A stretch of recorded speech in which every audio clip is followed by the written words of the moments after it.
Hello, it's Therese Hart, your friendly neighborhood nodule survivor. Patient thing. For some reason, you always see me in sports outfits.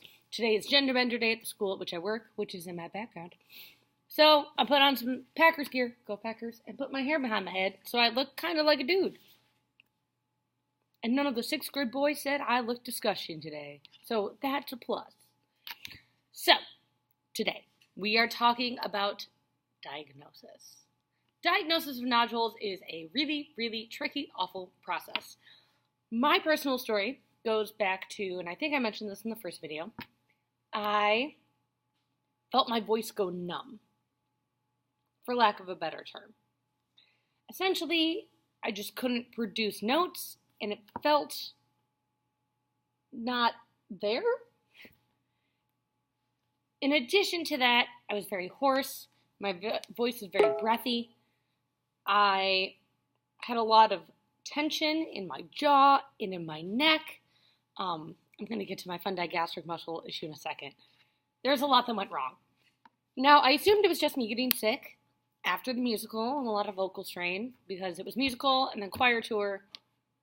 But it went away for the most part. We originally thought it was allergies, got on some like Zyrtec or whatever, and then it was fine until I went back to school.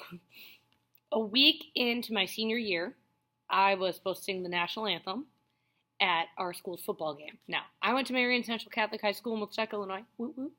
And we're a very big football school. Actually, Green Bay Packer himself, Brian Balaga, who plays on the offensive line for the Green Bay Packers, is a Marian Central Hurricane grad.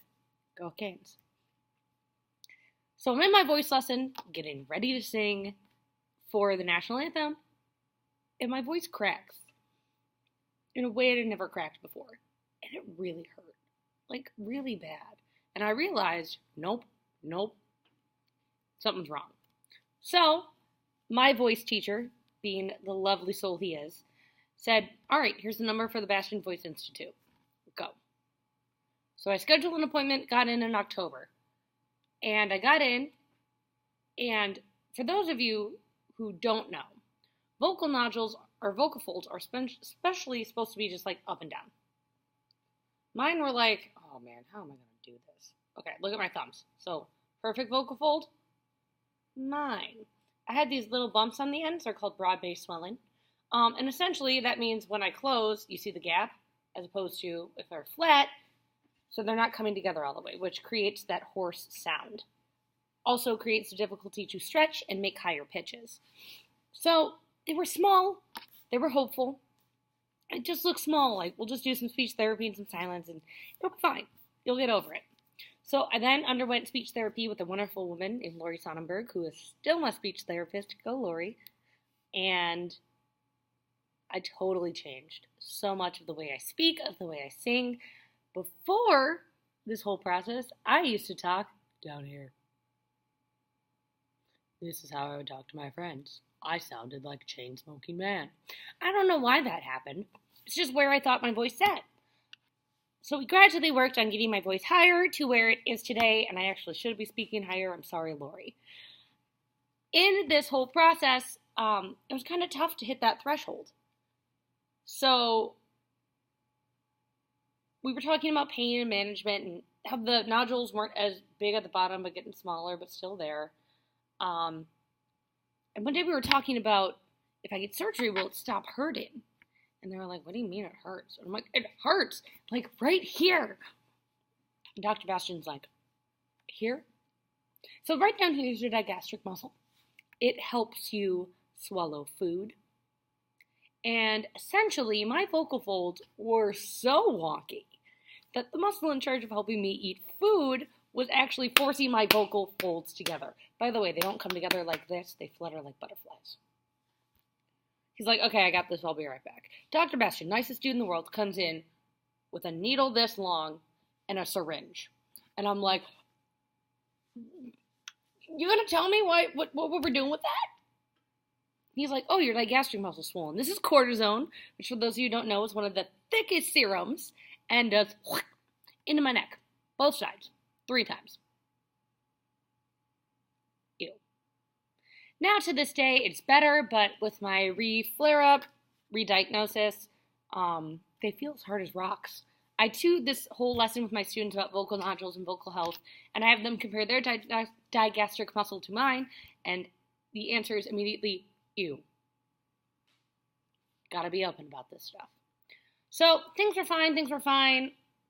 Had a baby flare-up my junior year. My college conductor forced me to sing when I had no voice because it was homecoming and you're the strongest alto. And then I had a flare up again, which I got over. And then I started teaching at this lovely place. Look at my classroom. As you can see, it's a rather big, awkward, bulky space. So there's a lot of projection, a lot of yelling, loud kids.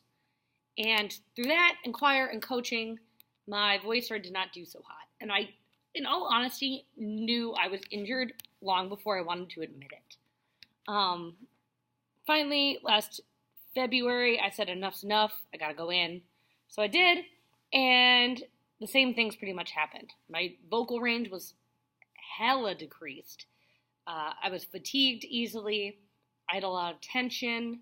My digastric muscles started flaring up again. All of the symptoms I knew were there came back. Now, for those of you who are like, I had hoarse voice for an hour. Am I going to die? Do I have nodules? No. You need to go see a vocal doctor, an ENT, or a specialist after 2 weeks of prolonged vocal decay change, for lack of a better term. So after those 2 weeks, then you can start to freak out. But if it's just a cold, it happens. That's the diagnosis process. The other fun part of the diagnosis process I forgot to mention is called a vocal stroboscopy. It is so much fun. What they do is they take a small camera, that's about the width of like a penny. I tell my kids a quarter because it freaks them out. And they numb your nose, and they thread it through, up through your nose, down through your vocal fold. The strobe light helps capture that wave that the vocal fold makes. And then they have you sing and do things, and that's where they can see the issue. Now, vocal stroboscopies are not cheap, but they're 100% necessary and probably the best information you can get besides cutting open and getting in there. Unfortunately, in my case, we thought we knew what we were going into when I had surgery when I was 17, 18, and they got in there, and I had these fun little things called sulci. Now, my analogy is kind of crude, so for all the medical professionals out there, please forgive me. Essentially, imagine you have a baby blood blister in the inner part of the vocal fold. It pops, and it leaves a little divot. This only happens when there is severe vocal damage. I had 4. 1, 2, 3, 4. So one of the things we're concerned with in my current journey is that those divots in the sulci getting bigger, scar tissue, and cysts forming. So now it's not even just I can't sing. Now it's becoming scary. So that's the diagnosis process. If you are diagnosed or if you feel like you might have an issue, go. Don't wait. The longer you wait, the worse it is. Everyone tells you that, and medical bills are expensive. I get it. But there's always a will if there's a way.